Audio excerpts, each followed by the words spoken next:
Welcome, everybody, to the latest Truth and Consequences Zoom chat. And we are here today with my old friend, even though we've never actually met in person, but I still consider you a friend, Elliott Morris, who is a data-driven journalist, very important to describe him as such. And he is a publisher of the excellent, one of my favorite Substacks, Strength in Numbers. If you're not a subscriber, you should be. I think I've linked to it more times than anybody else. So at this point, I'm confused as to why you're not subscribing to it. Elliott, great to have you here today. Hey, Michael, thanks. And yeah, I thank you for calling me old. I do think I do a lot of these, especially these days, but I think I've done most with you or close to most with you over like the last 7 years. And also a lot of people who talked to me 7 years ago don't talk to me anymore. They just like don't come back to the well unless it's election season. But I appreciate that you like to have these conversations off of the election season because we can go deeper. I do really enjoy it. And I made this joke to you before we went on the air that, one of the things there's certain people that sort of who I think kind of, I have sort of a mind meld with. And oftentimes I will think of something I want to write about, and then I will get an email from you and I'll realize that you just wrote the piece I was thinking about. And in particular, you did a piece last week that prompted me to reach out to you. Talking about Donald Trump's unpopularity. And it captures something that has been frustrating me for several weeks now, which is that Donald Trump is not popular. He's unpopular. And that, I think, is being ignored. And this is a point you made much more eloquently than I'm making it now, but that this is not being understood or appreciated by the American public, and in particular by political analysts and also powerful individuals. So can you talk a little bit about this question? How unpopular is Donald Trump 8 months into his presidency? Yeah, Trump. How unpopular is he? Question mark. I think so first, right? He has an approval rating today that is 12 points lower than his disapproval rating. So 42% of people, when we ask them, say they approve of the job he's doing as president. 54%, a pretty firm majority, by the way. 54% would be like a landslide electoral victory these days. Say they don't approve of what he's doing as president. For some historical context, this is how we know he's unpopular. For some historical context, no other president at this point in their term had a minus 12 rating. The closest, besides Trump himself in his first term, is Joe Biden, who at this point had a minus 2 net approval rating and was taking a pretty big hit from inflation and the media freak out over the pullout in Afghanistan. So he is worse than every other president who ever came before him. And the coalition of people who don't like him is large enough to be like a Reagan-style electoral landslide. So that's not that's a pretty bad position to be in, to say the least. Yeah, it's not good. By the way, it's funny you said 54% would be a landslide. I think it's been last time we got even close to that, I think, was the 84. And 88 Bush might have gotten, he might have gotten 54%. But I think the point is like something that I think is interesting to me, who's been around a bit longer than Elliott and so remembers the 80s and electoral landslides, is that we live in a very narrowly divided country. In which I think the highest percentage of the vote was Obama, 52 or 53 in 2008, which was the closing to a landslide we've had really the last 30 something years. But one of my favorite stats I like to point out is that Republicans since 1988 have gotten more than 50% of the vote one time, just once, 2004 in George W. Bush. I think it was 50.2 or 3. And if you ask people like how strongly do you disapprove or approve of the president, about 48% say they strongly disapprove of Trump, which is higher than the vote share he won in 2016 and close to what he won, obviously. In 2024, the math is kind of complicated. If you like assign the people who say they don't know equally to both sides, there's actually more people today who strongly disapprove of Trump than the number of votes he won last time. So yes, this is like politically a bad situation to be in, and this post I wrote sort of wanted to draw attention to this unpopularity because there are consequences when presidents are unpopular. There are electoral consequences which sort of happen not necessarily naturally, right? Like people still have to campaign, but they're well predicted ahead of time just by usual voter dynamics. And then there's other consequences that that happen less naturally, that have to be um, instigated by people in power, catalyzed by CEOs, basically. Right. And we saw at the beginning of Trump's term, the type of choices CEOs would make when they thought he was, very popular. He spent basically 3 months after he won the election saying he had a popular mandate to do whatever he wanted, and lots of people obviously agreed with that. You got the Tim Cook gold-plated trophy Yes. Yes. delivery in the White House, right? Which is Bezos like and Zuckerberg showing up for the inauguration, right? That. it's Tim Cook also like a gay Yes. man. A gay man. It's very Yes. strange that Yes. he would align himself like that if he knew how unpopular he was. Obviously, there's lots of other considerations to be made about business leadership in a like tariffed regime, but uh, and then the thing that really set me off was just the Disney decision to take Kimmel off the air, which I think you probably don't get in an environment where the executives know that the backlash to whatever Kimmel was saying 2 weeks ago is from a very concentrated group of people who spend way too much time on Twitter and are not, very importantly, not representative of the American public. So I think this is really interesting what you bring about Disney. And I think this particular story did not get enough attention. That, this happens, I think, on a Thursday, late in the week.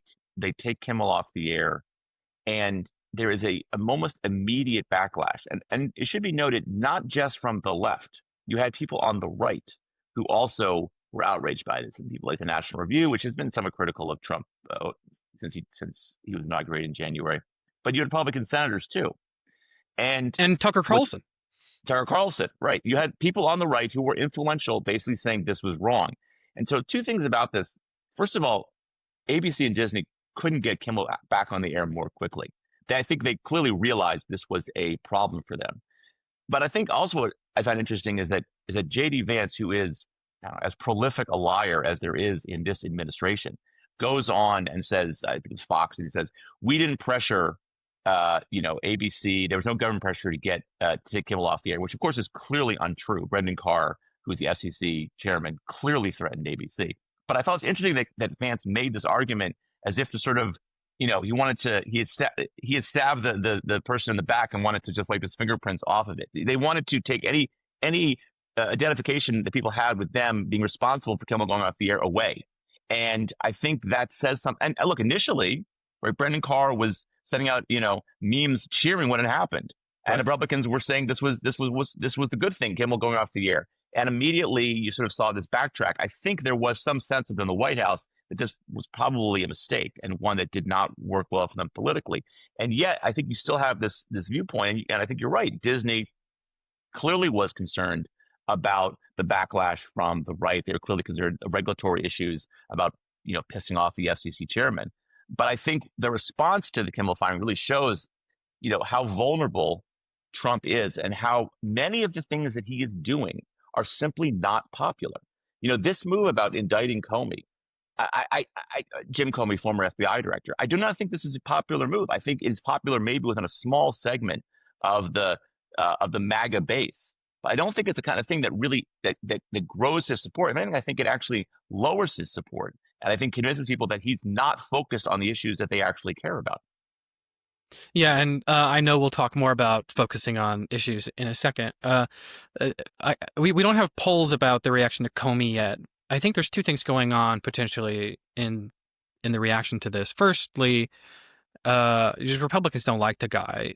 They view him as a partisan political opponent. So I imagine a lot of them.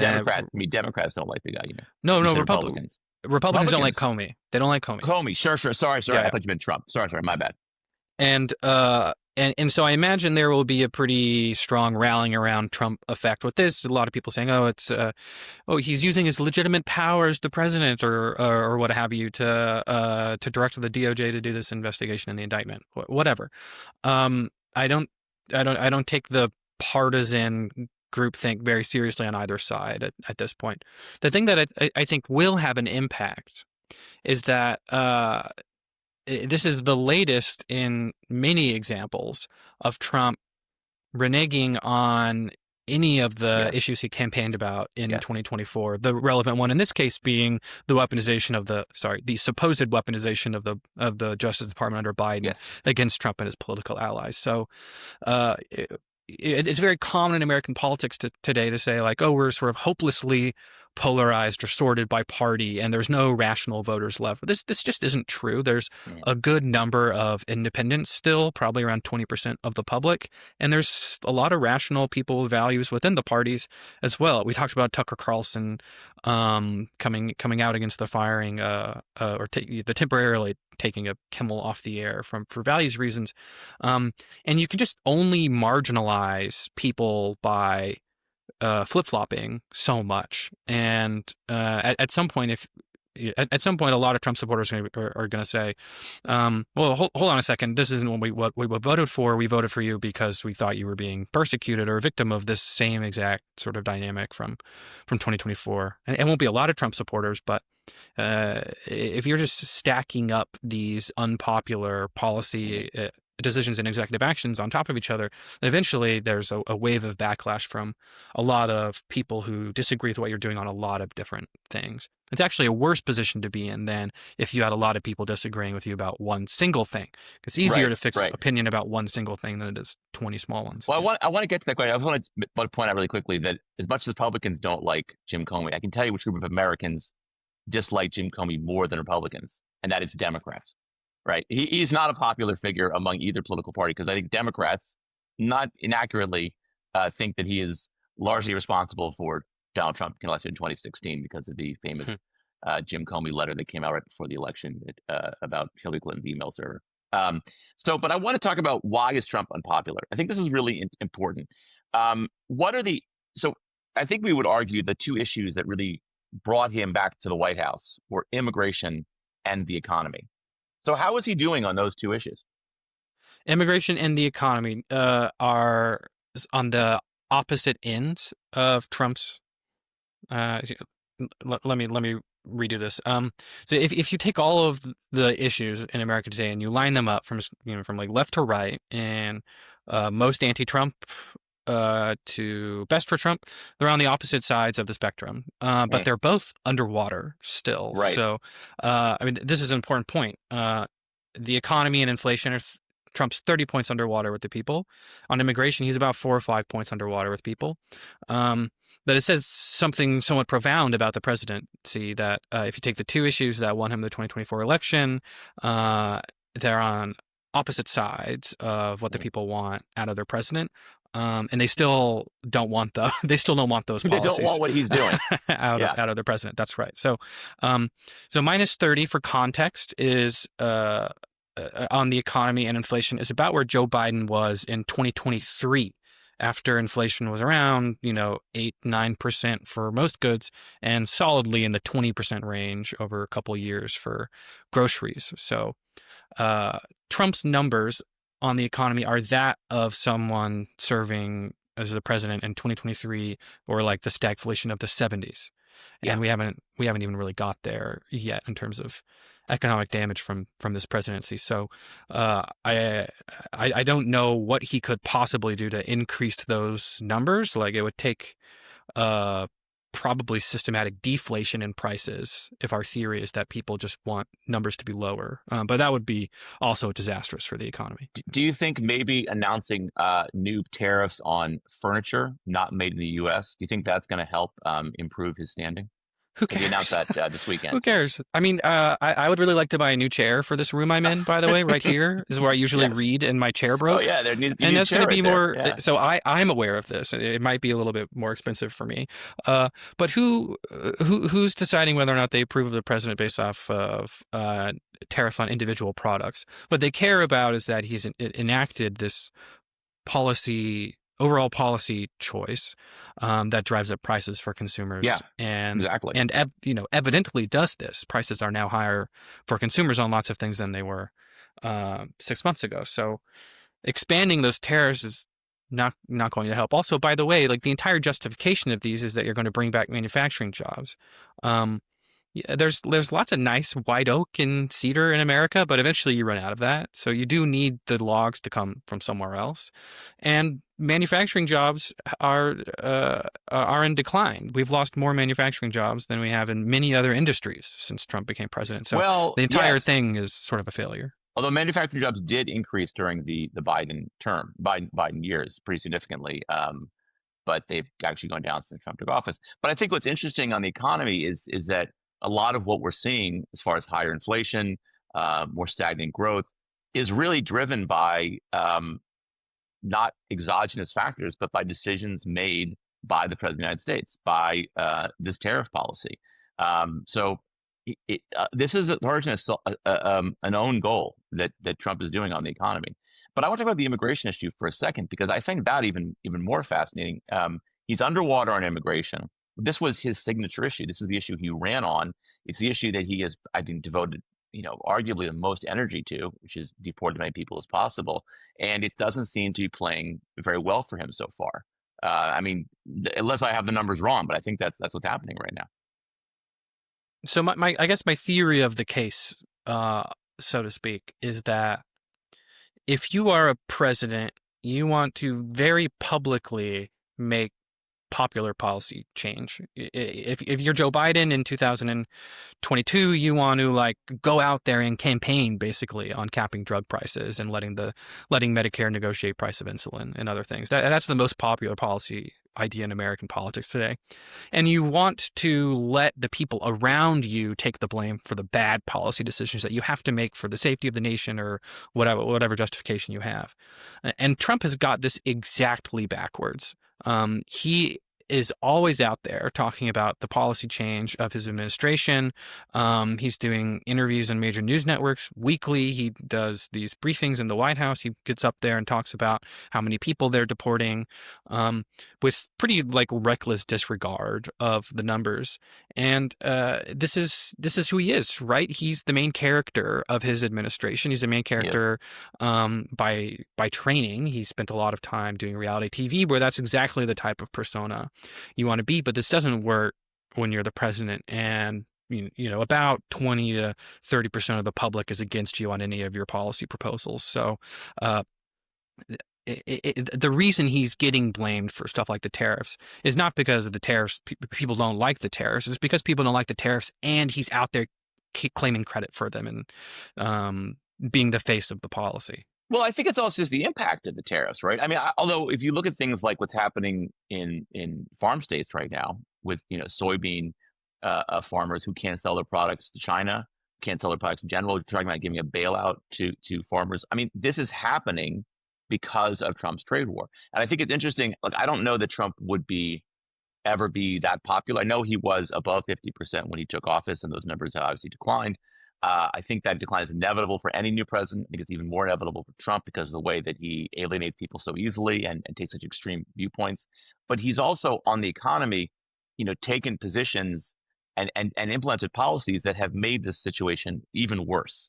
And that is a rather surprising and striking feature of his presidency. And even on immigration, I think, look, we can talk about every president since Clinton engaging in overreach once they take office, over-interpreting the mandate that they won on, over-interpreting how much political capital they have to implement changes. I mean, I think the best example of this is George W. Bush in 2004, winning the election, deciding he wanted to privatize Social Security, which really did a lot of damage, I think, to his reputation and to his approval ratings. That really just that fell off a cliff though after Katrina. But in general, like, this kind of overreach is unusual. But I've never in my lifetime seen an overreach quite like this, because he's doing things. I know he ran on tariffs. I get that, but to implement a policy that hurts the economy, which is the number one issue for Americans year in year out, is something that is, again, pretty unusual in American politics. Yeah, I guess I would push back on one thing, which is, yeah, I don't think the people who voted for Trump, who only pay attention to the news like once a month, Right. really knew that he was running on tariffs. I mean, a lot of them Sure. they didn't see the pictures of the rallies with the mass deportations now sign either, or at the RNC coverage, right? And these are people who really vote they make their decision in the final weeks and they vote based on the people who the people around them are voting for. And also, to the extent that Trump's talking about tariffs and punishment of other nations, is mostly about China for 2024, not about like our allies, and certainly Right. not 80% tariffs on Vietnam, where all the furniture is made, by the way. Right. I just don't think people really knew what they were getting themselves into when they voted for him, and that has been part and parcel to the backlash we're seeing now. Is there's lots of people who are pretty surprised and pretty pissed. Again, about 48% of the American people say they strongly disapprove of what he's doing, so that's just evident. Well, I think your point is one we're going to get into this in a few minutes about how much people understand policy issues and how much they influence the way they vote. And I was struck by this recently. I was watching a segment. I was on CNN about a guy who is taking care of a woman there's a woman who was deported. She's a legal immigrant, but she was deported. She had 3 kids here in the U.S. They're all American citizens. This man was taking care of the 3 kids who were in the U.S. while the mother is now in Mexico. And he was being interviewed, and he said, "I voted for Trump, but I feel like I was tricked. I didn't know he was going to deport people like my friend." And my response is like, well, because you weren't paying attention, because he clearly said this. I mean, again, like you point out, there were signs at the RNC saying mass deportation, that they were proudly touting this policy. So, and I'm sympathetic to a degree because people just don't pay attention to politics. Although that my sympathies only go so far, because you should pay more attention when you're going to vote for somebody. But nonetheless, most Americans didn't understand that what tariffs meant. They didn't understand that deportation meant not just criminals, but actually people who were here even legally, Right. people who have not broken the law. And most Americans don't want those people to be deported. Even Republicans don't want Right. people who are law-abiding and have been here for a long time to be deported. But that's the position that the Trump administration has taken, and I do think it's one of the reasons why their numbers have fallen off so dramatically. But I want to talk about Democrats for a second, because that's a big part of what we're talking about today. The poll out maybe a few months ago from the Wall Street Journal showing that Democrats are at their lowest approval rating among the public in the 30 or so years. Now, I don't think this is that important of a stat, but I'd like you to help me out here. How concerned should they be that the public has a low opinion of them as a political party?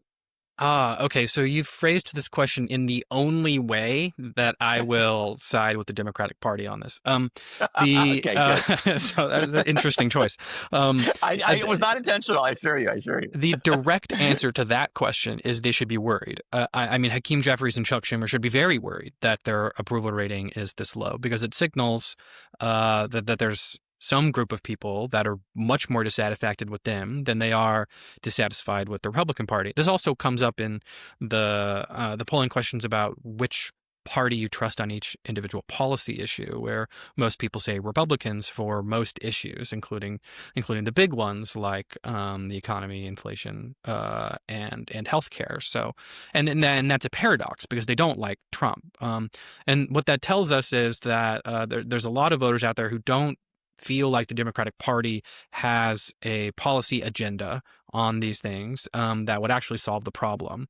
And I think this is also like just complicated by the fact that there's no standard bearer for the Democratic Party right now, so they don't really know Right. where to look, and that's a messaging hurdle that will get solved in 2027, 2028 when they decide on a new party leader. Hopefully that person wins office, so that the party has someone to sort of point to and say, look, that person embodies our policy.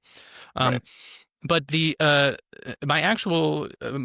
published answer to this question is that it's kind of a nothing burger, and when I say it's kind of a nothing burger, I mean the stat that they're at their lowest approval rating in 30 years, the Democratic Party. And it's not a nothing burger, kind of, for two reasons. First, this metric is not very predictive of pretty much anything. There are points in American history where the Democrats or the Republicans have a much larger advantage over the other party on this question for a long time, and that does tend to signal some examples of this are in the 80s and in the 2000 and 2017, basically the 2021 window. Where Republicans and the Democrats had the solid edge here, and that was predictive of electoral success. But for the most part, this number, the gap between the parties on this question, does not predict any electoral outcome, and is mostly like, in my opinion, a distraction for the media to pay attention to. It's kind of a it kind of constructs its own narrative without us seeing what it actually means here in the real world, and that's dangerous. But then the other thing is, it's an artifact of the fact that there's a lot of Democrats out there who are Yes, unhappy with their party, exactly. Yep. but those people will vote for Democrats in the Right. future. So it's an artificially low metric when you try to map it on to everything else we care about: electoral performance, presidential approval, policy trust, what have you. So, in some ways, it's like the perfect number for the Wall Street Journal, because it can say, Right. actually, the Wall Street Journal has been the one of, if not the most left-leaning op-ed page for during the Trump administration. So It this is feels one that of the way sometimes, things. doesn't it? It does feel This that is way a little bit. I agree with you. this is one of those things that they can publish that says like, oh, actually, look, like we're gonna really focus here on the Democratic Party for a while, so we don't have to be saying so many bad things about Trump. And it's convenient in that light. But yeah, I don't really pay much attention to this number, and I expect it to go up over the next 2 years pretty dramatically. If it Yeah, doesn't, I mean, then we can talk about the trouble. right. But one thing I was struck by was seeing, when you sort of look at a number like that, and then you look at special elections. I know you can over determine what special elections actually mean, but Democrats are performing in special elections at a clip we haven't seen in a very long time, if ever, in special elections so far. And those are the most committed voters, right? The one people vote in special elections are partisans, or people who vote in every single election, people who've become more democratic in the last couple of years. And so, if Democrats were so unpopular, why do they keep doing so well in special elections? Why are they likely to win in Virginia and New Jersey governor's races? I think it's a nothing burger. I think it's actually kind of a nothing burger is a good description of the number. My take on it is what you just said. I know lots of Democrats who are pretty unhappy with the Democratic Party. They will crawl over glass to vote for a Democrat in 2026 just to send a message Right. regarding Donald Trump, who they don't like. They like a lot less than than the Democratic Party. So I don't put a lot of emphasis into it. I think also, and something you wrote about recently, politics is not really about. It doesn't happen in a vacuum, right? It's a comparative a sport, right? And it's not just you're saying I may not like this party, I really don't like that party, and ultimately, the one you don't like more, you tend to vote against, and the one you kind of are not crazy about and don't like, you tend to vote for because that you have two options of who to vote for. We live in a two-party system in this country, so I tend to think that at the end of the day, those numbers are going to a lot of those bad numbers for Democrats come from Democrats who are not happy with the party, but again, who are still going to vote for Democratic candidates in 2026. So I don't really put a lot of importance in it. And in some ways, I think the emphasis on how Democrats are doing, what their agenda is, how good their messaging is, I think really kind of misses the point of what is happening in American politics. I mean, generally speaking, in midterms, which is the next major election we're going to have in this country, it is a referendum on the party in power, not the party that is out of party, not the party that literally has no power. It's the party that's in power. And so at the end of the day, 2026 is not going to be about how people perceive Democrats. It's going to be about how people perceive the Republican Party. And unless I'm wrong, and you're a more political science expert than I am, but I'm pretty sure that the most important statistic for determining how a party does in an incumbent party does in a midterm election is the approval rating of the president. And the lower that approval rating is, the worse they did. There are exceptions. 2022 is an interesting exception. Talk about why that might be. But in general, the lower the approval rating of the incumbent president is, the worse the party does. And that certainly was the case in 2018 when Donald Trump was president and had a low approval rating. Yeah, you mentioned 2022. I guess one theory there could be connected to what's going on right now in the Democratic Party's favorability number, which is you have a lot of Democrats who disapprove of the way Joe Biden is handling the country, and particularly on inflation at the time, but they don't trust Republican Party Right. policy on this issue any more than they trust the Democratic Party policy on the issue. And there's lots of other there's also lots of state level effects in 2022, like the candidates on the Republican side were just terrible in lots of places. So that's another thing going on. But yeah, I tend to agree with the overall diagnosis you gave of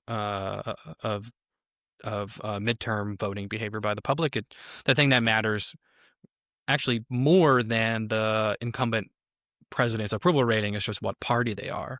They can Sure, be right. generally pretty popular and still get punished in the Yeah, midterms. sure, sure. Yeah. It absolutely. I think what we've seen recently. Also, I'd point out. I went back and looked at the numbers, um, like in 2010 or 2014, I think it was. Democrats, I believe, 2014 were perceived in a more favorable light by a double-digit margin over Republicans. Did not stop Democrats from losing 9 seats in the Senate and losing control of the Senate. So it's important. It's possible to over um, emphasize the importance of numbers like that. Now, among Democrats, we have been there's been a recurring debate that is now going on within the party of how Democrats can get back into power in 2026, 2028, how they can respond to the assault on democracy that Donald Trump is conducting. And I think we both agree that he is conducting an assault on democracy, at the very least on pretty once unimpeachable democratic norms. And you have, for example, people like Ezra Klein who are saying Democrats are not they don't have the hair on fire quite enough to respond to this. And if they did, they would try to win in red states where they have not been very competitive in recent elections. They would do things like nominate pro-life Democrats in places like Missouri or Kansas or Arkansas in order to win in these states. And I'm just curious for sort of your take on this. I mean, yes, Democrats have a problem in that they are not competitive in maybe half the states that are pro-Trump states. Is the solution for Democrats to try to be more competitive in those states where Trump is winning, has won 3 elections in a row and won by double-digit margins? No party should be spending significant money in states that they've lost for 3 or 4 elections in a row by double-digit margins. Yeah, I mean there are some exceptions, obviously, like Iowa in 2016, but even that was pretty close. Barack Obama victories in 2008 and 2012. So Right. um, uh, I. I agree that in those super red, super blue states, there's just not a whole lot of utility in like thinking through how you can juice a couple extra points out of the electorate by being more moderate. The problem is not the Democratic Party's policy positions or the candidates' policy positions in these places, is that they're Democrats, is that they have a D and an R, or a D and an I guess in some cases, next to their name. They're not part of the in group with these voters. And the way that the Democratic Party becomes the in group with voters in places like, we'll take Montana as an example, is by running a candidate who has been active in politics in Yeah. the local community for probably 20 or 30 years. I'm talking about John Tester here, and who has sort of the identity, the charisma to talk, and the charisma to talk to the otherwise solid Republicans in those places. And by the way, this doesn't work a lot of the time. John Tester still lost in Still Montana lost. He did. because the scales were just so tilted against the Democrats there. And I think he probably would have had a much better shot if he had run as an independent, just because he wouldn't have had the brand identity association with Joe Biden in 2024. With people straight line voting against Joe Biden and implicating Tester in their dissatisfaction with the president. So the strategy, however, the moderation strategy does have it does have an effect. It's probably about 1.5 or 2 points. So and in Senate races, it might be a little bit larger because the candidates matter a little bit more in Senate races than they do in House races. So it might buy you a Michigan Senate race in 2024, a race run by, lost by less than 1/10 of a percentage point, but it's not going to fundamentally change how voters in rural and red America view the Democratic Party. Right. That's a much bigger problem to solve than just picking a new issue to And moderate on. to that latter point, I think something that is often ignored about our politics, there is a reigning perception, I think, in American politics, that the Democrats are seen as too far to the left, that they failed to moderate themselves. Republicans have captured the political center more effectively than they have. I think, the counter to that argument is that we have 7 swing states in this country. I would say swing states that have been that way for these last 3 election cycles since 2016. And they are Arizona, Nevada, Wisconsin, Michigan, Pennsylvania, Georgia, North Carolina, Pennsylvania. in those 7 states, you have 14 senators, 10 of whom are Democrats. You have 7 governors, 5 of whom are Democrats. I went down, I looked at this a little, dug into this. Among attorneys general in a statewide election, there's Mm. 7 states, you have 5 Democrats. And what that says to me, the Democrats are remarkably effective at winning in the most narrowly divided states in the country, at least down ballot. The presidency is a different issue. We talk about that in a second. But when it comes to Senate and gubernatorial races, Democrats have been uniquely effective at winning in swing states, which tells me that in these states, which are the most narrowly divided in the country, that Democrats actually are more effective at portraying their candidates as being in the political center than Republicans are. And certainly, I don't know that you could argue that the perception of the party in these states is that it's too liberal. If it was too liberal, I think they probably would be more of an even split between Democrats and Republicans. If anything, it is Republicans who are perceived as too extreme in these swing states, at least non-Donald Trump Republicans, I should say. But that does seem to be what's happening in these states. If not, you wouldn't have this sort of 70% dominance Democrats have among senators, governors, attorney generals, and what have you. Yeah, that's a good point.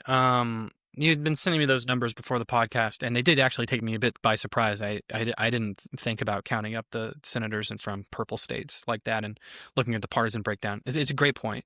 I will underscore it by citing a poll I did with the polling company Verisight for my Substack in July. We asked a representative sample of adults 2 questions. We asked them, would you say that the Democratic Party has moved too far left? Or is it, has it not moved too far, basically? And we also asked them a second question, which is, would you say the Republican Party has moved too far to the right? And Michael, we'll play a little game here. What percent of the public do you think says, what percent of adults do you think say the Democratic Party has moved too far to the left? Out of 100. Oh God, I don't know. I will give 60%? you it is less than 60% and more Less than than 60? and more than 20. 40%? Yeah, it's exactly 40%. Really? Good guess, right in the middle. Now, Exactly. what percent do you think say I know. the I know a little Republican about Party? averages and numbers, so I guess that's what helped me with that one right there. Yeah, the Go ahead. expectation was exactly the middle. That was right. Right. Now, what percent do you think say the Republican Party has moved too far to the right? I guess I'd say 60%.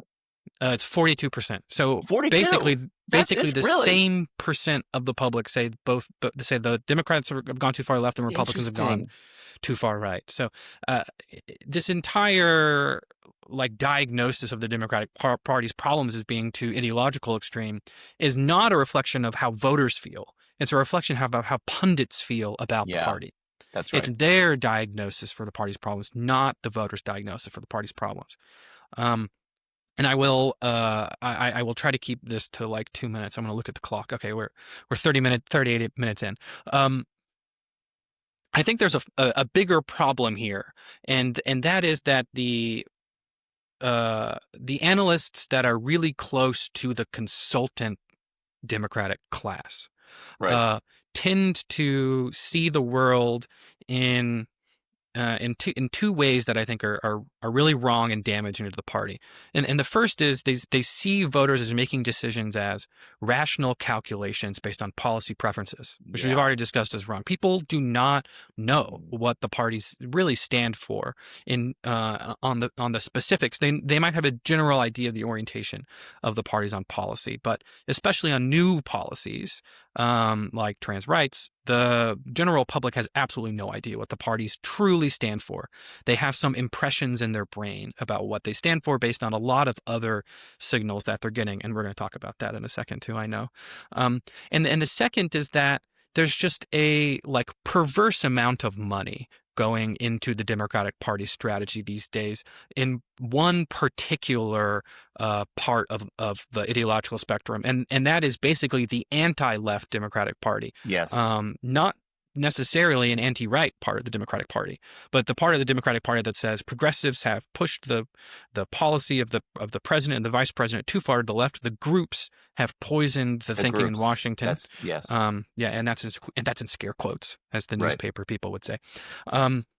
And you have to and you have to fight them. And basically, that's the biggest moneymaker in Washington these days. This new institute, the Searchlight Institute, a think Searchlight tank Institute. that's anti-left, got $10 million for this. And I don't know a single like anti-center progressive, you might say, think tank in general that's getting that much money from billionaire donors. So, and the thing is that just like there's lots of commentators that are really close to those people, and for those two sources of bias, I think they're, or from those two sources of bias, I think they're getting a pretty warped understanding of the average voter.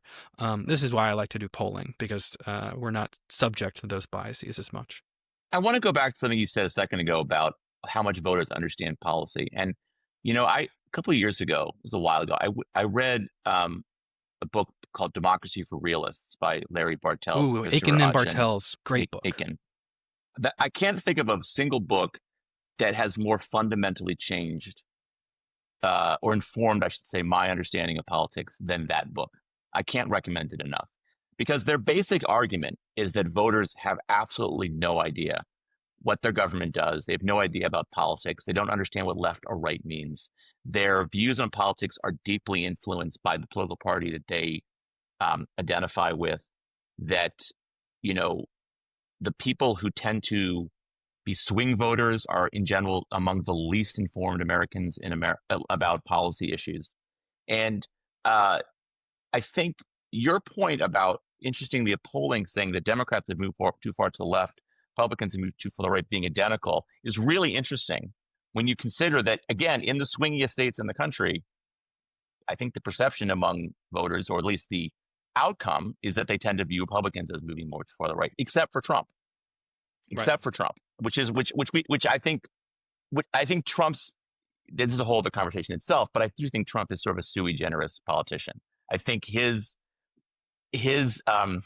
positioning in the American electorate is like nothing we've really seen in any of our lifetimes, because he is a politician who I think you and I would think would alienate voters. And as president, he has done so.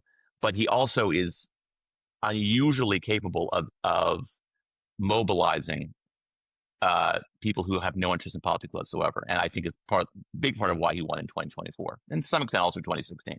But the larger point I think here is that, the argument that you're hearing from people and this is from, I think, sort of the pundit bros, if you will, in sort of the political center, is that Democrats need to moderate on policy. And my argument would be they've already moderated on policy, right? I mean, Kamala Harris didn't talk about trans rights in the 2024 campaign. She's talking about climate change, which is an issue Democrats are very focused on. She talked about bread and butter issues. You look at the ads she ran in the swing states; they were primarily not just economic focused, but economic populist focused, like attacking Trump for wanting to cut taxes for billionaires, things like that. And as I love making this argument, she overperformed in those swing states, the places where she gave the most attention to. She did better there than she did in the rest of the country. Now, there's lots of reasons for that. I mean, it's just not just because of the campaign she ran, but it does suggest that, her flaming liberalism didn't alienate the electorate the way that I think some people assume that is the case. And so I just think this is like such an important thing to understand. That at the end of the day, what happens in 2026, the policy positioning of Democrats matters, in my opinion, very little. What matters is to the extent to which they can get voters who are not happy with Trump to come out and cast an anti-incumbent vote. And I want to make one last point. I know I'm talking a lot here, but this is just something that I think we need to talk about, need to address. We are facing a situation where you and I are talking about politics in America at a time when American politics is incredibly unusual. And I mean that because we have had in this country 3 straight elections in which there was a party won a governing trifecta, which means they won the House, the Senate, and the presidency. 2016, Republicans won all 3. 2020, completely flipped. Democrats won all 3. In 2024, flipped again, and Republicans won all 3. That's never happened before in American politics. We've also had 4 straight elections that have gone Democrat, Republican, Democrat, Republican. Not happened since the 1890s, Grover Cleveland. So my argument would be we're living in an era of not polarized politics, but anti-incumbent politics. And that is the most important determinant of election outcomes, certainly more important than policy. So am I right? Am I wrong? Talk to me, comment on what I just said. If there's any sort of, if my point is sort of valid, validity to my point, I guess I'd say. You want me to validate your point? Well, you don't have, you can also invalidate it, All please. I right, mean, you and I are friends here, so I'm happy if you want to invalidate my arguments. That's fine. the political science term for what you're talking about is an unstable majority. Yeah, And each party has an unstable majority of voters, and it depends on the conditions of the election. In 2024, you get an unstable Republican majority pretty much entirely because inflation was high under Joe Biden. yeah, If you were in a counterfactual 2024 election with and 2% inflation, Kamala Harris wins that election by 2 or 3 points. Joe Biden might even stay in the election and yeah. win. That's how different the political environment is. Obviously, I think that would have been a disastrous choice, and we'd be in a really weird place right now with the President Joe Biden. He might be being impeached. I'm not even sure what that reality looks He would like. also, But by the way, have terminal cancer, which would be another factor to consider as well. sorry, Joe Biden has terminal cancer? Doesn't he have terminal? He has pretty serious cancer diagnosis, doesn't Oh, that's right. That news cycle. I even. he? I know, right? It's like forgot Oh about yeah. that, right? Okay. Yeah, That's right. And yes, and then in the 2020 election, you get an unstable Democratic victory because of like mishandling of COVID and just a general like shift of policy too far to the right under Trump's first presidency. And someone can make the argument that in 2016 you get Trump, yes, partly because of James Comey, to your point earlier, but also because it's just a racking up of policy positions shifting to the left, and because the impact of third-party voters dragging down Hillary Clinton, particularly Jill Stein in the swing states, so the Green Party voters. So this is left parties with just bare margins in like the 6 or 7 states that are actually competitive, right. that are highly subject to being flipped in the next election, and that means you get simultaneously a lot of legislators, particularly on the Republican side, who are very likely to go along with what their party leader is saying. Because if your party leader starts fighting against you and your party's voters in your state turn against you, there's absolutely no hope that you will win election Yeah, again. yeah, And this has created a dynamic of fear on the Republican side that is particularly dangerous. And on the Democratic side, also serves somewhat to paralyze the politicians from taking stances that they feel, to get back to this earlier conversation, move policy or the perception of policy from Democrats too far to the left, or they won't win yeah. in these swing states. And that both of these things are just recipe for voter dissatisfaction that just feed this loop, this doom cycle, and cause the next election to have a lot of voters voting against them purely because they're dissatisfied with the incumbent party. So I think and I've written about this, I think I need to write more about it so people understand, but I think we're probably entering an era with like permanent anti-incumbent sentiment from wide swaths of the people Yes. that just serve to constantly throw out the people in power, but dangerously also give them the chance, to your point about the trifectas, to move policy dramatically to the right, or in some cases dramatically to the left, although I wouldn't exactly say that like green energy policy being moved dramatically to the left under the IRA is exactly as the same thing as deportation policy moving dramatically to the right. Right. So I would agree. I mean, I think what's interesting, the last point you made, I love this point. I think it's really important. There's an overdetermination that happens around elections, especially close elections. Now, what's interesting about 2024 to me is that, first of all, I didn't realize this till actually a few days ago. It's the closest election to the popular vote since 2000 at 1.5 points. and the second closest since 1960. Yeah. Yeah, second closest 1960, 1.5%. That was the difference between Harris and Trump. That is not a lot, not a lot. And especially when you consider that 2024, and I make this point all the time, I'm sort of broken record on it, but 2024, every incumbent party in the world lost voter share in 2024. Every single one. In fact, Democratic loss of voter share actually was less than it was in other places, but nonetheless, they lost voter share. And you could argue that 2024 wasn't just a manifestation of anti-incumbency in the U.S., but global anti-incumbency, a post-COVID sort of hangover or post-COVID backlash, if you will, because of higher inflation that was a result of that. So but I think what's interesting with 2024 is that everyone seems to ignore the fact that in 2020, Democrats won a governing trifecta. Joe Biden won by 7 points. He got 51% of the vote. That's pretty good. Certainly better than Trump's ever done. So that is sort of forgotten, and we say we get to 2024, and we have this argument. Well, Democrats need to change everything. They need to moderate their policies. I mean, my argument is, if I thought that was true, I would say that. And if the data suggested that, I don't take an ideological position one way or the other here. I just think the data doesn't bear that out.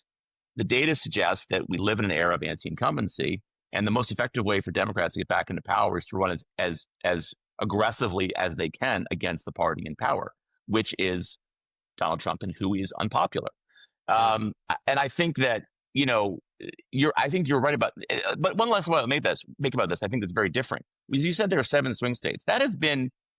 And maybe, correct me if I'm wrong here, but that's basically been the case since 2016. I guess you could argue in 2016 that Ohio and Florida were somewhat competitive. They're not really much competitive anymore.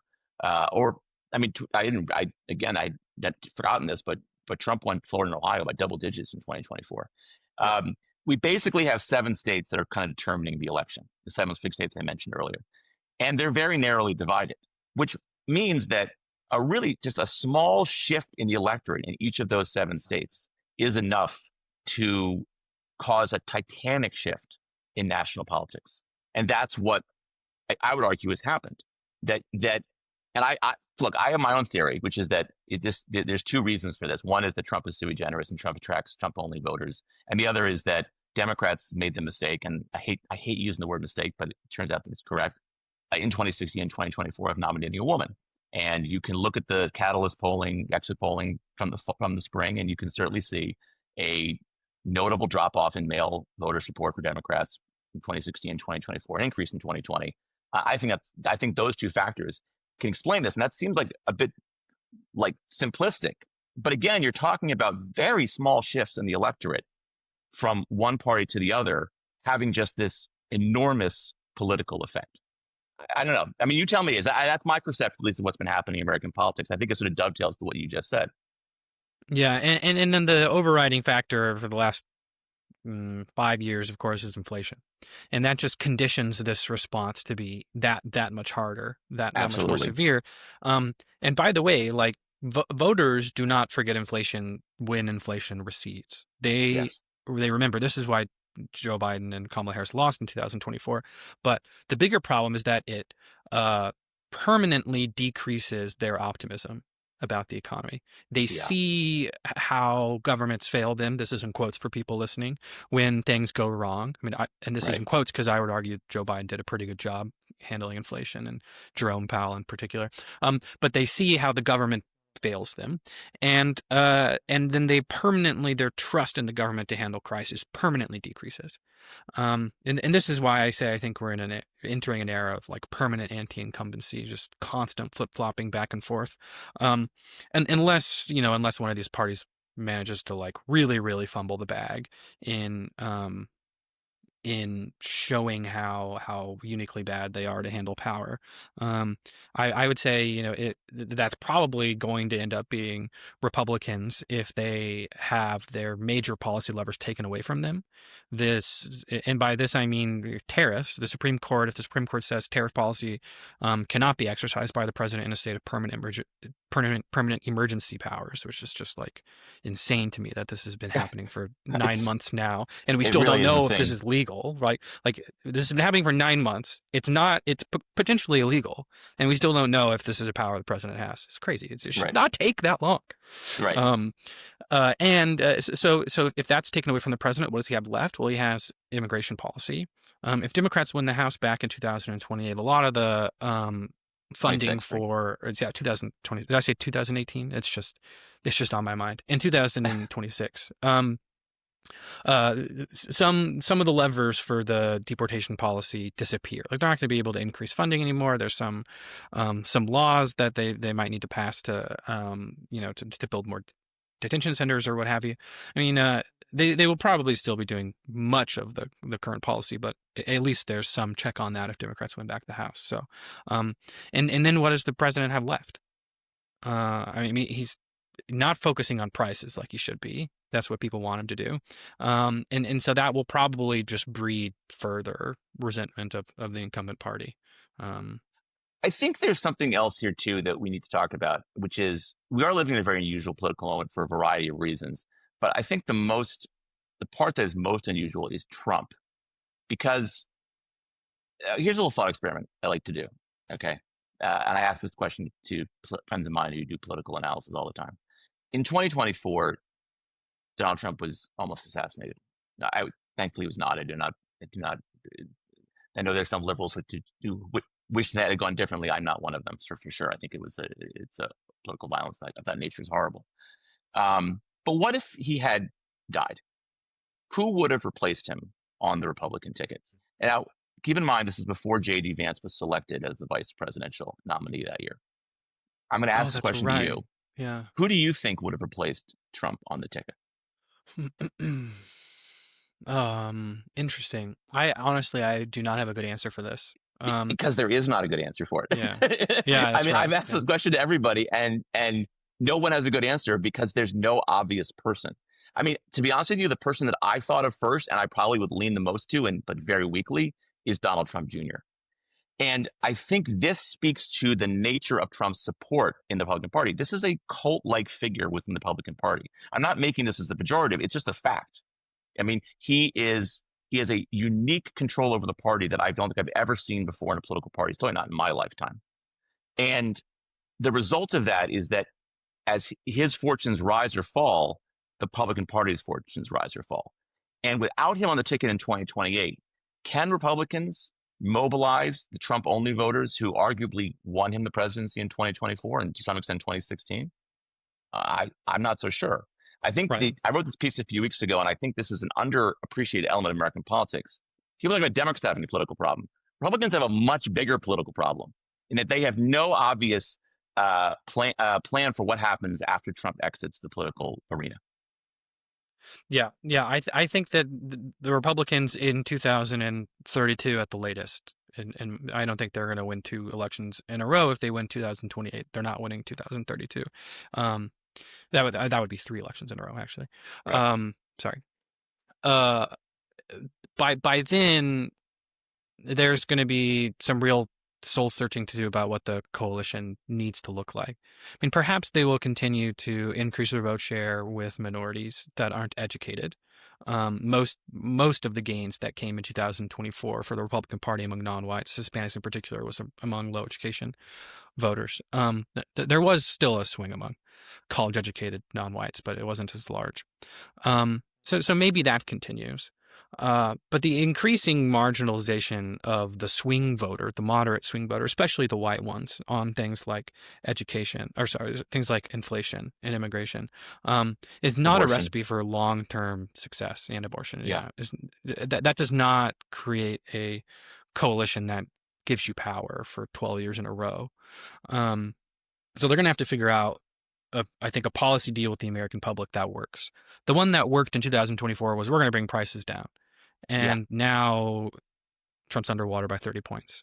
So Yeah. I just think I agree with you. I think the focus on what Democrats are doing wrong and what they did wrong in 2024 largely misses the moment in American politics today, and misses the bigger, the bigger deal, so to speak, the party actually doing something a lot worse, not in a normative sense, but in a sort of violation of the publicist sense, which is the Republican Party's unhelpfulness on prices. So Yeah. I just want to finish up here, but I think what is interesting about our political moment, I think, is that we're living in, I think you said unstable majority was the word you used to describe sure. the Well, it's current more situation. Fiorina's term, not mine. But yes. Okay. But I think that's a good description of where we are. I think we have even though parties are winning dominance on the political in a way that never happened for much of the 20th century, right? Much of the 20th century, Democrats controlled the House and Senate. 40 years for the House. I think it was 24 or 28 for the Senate. I can't remember exactly. Or maybe 30. A while. We are seeing these just extraordinary shifts in national politics that are more emblematic of what you might see in a parliamentary democracy than a democracy like the United States. And I don't know that we've all sort of come to grips with that new reality, which is that this is kind of where politics is headed, to this constant state of back and forth and of instability in which no one party dominates. Even if I think Republicans, will have a hard time replacing Donald Trump, it doesn't mean that I think Democrats are about to dominate national politics. I don't believe that for a second. If they dominant Democrats dominating national politics means winning a 51 seat majority in the Senate and maybe having a 10-seat majority in the House and winning an election by, 4 or 5 points, presidential election. So I think that's kind of where we are. It's an exciting time to analyze it. It's not great if you're in the world of politics itself, because it's just constant whiplash, basically. Yeah, I mean, I have two thoughts here, which is like the New York Times has got to be pretty happy with Trump in general with their subscription numbers. I mean, certainly Sure. my anecdotal evidence from Substack is that there's a lot of people interested in news right now. But obviously the downside of that is like crumbling of American democracy Yeah, and there's that. checks on power. So it is a tough time to be analyzing it if you have like any interest at all in what policy change happening right now actually means for everyday Right. people. That is the particularly hard part about it. But I think this is a pretty good characterization of where we are in politics right now. I think this focus on Democrats is going a little too far in regards to the diagnosis that voters themselves actually give, and misses what's probably going to be the biggest story of next year, which is and maybe next month, the elections in Right. November, Right. when the country shifts double digits probably towards the Democrats, or almost double digits towards the Democrats. So Right. Right. All right. Well, listen, that was a good way to end this. And Elliot, I can't thank you enough for coming on. It's always a pleasure to talk to you. One of my favorite guests. And if you haven't subscribed to Elliot's newsletter, you need to do that immediately. Strength in Numbers on Substack. It is a great, one of the most informative political newsletters that I know of, and I can't recommend it enough. Elliot, thanks for being here. It's always a pleasure. yeah, always happy to talk to you, Michael. Yep. Thanks. All right. Thanks a lot, everybody.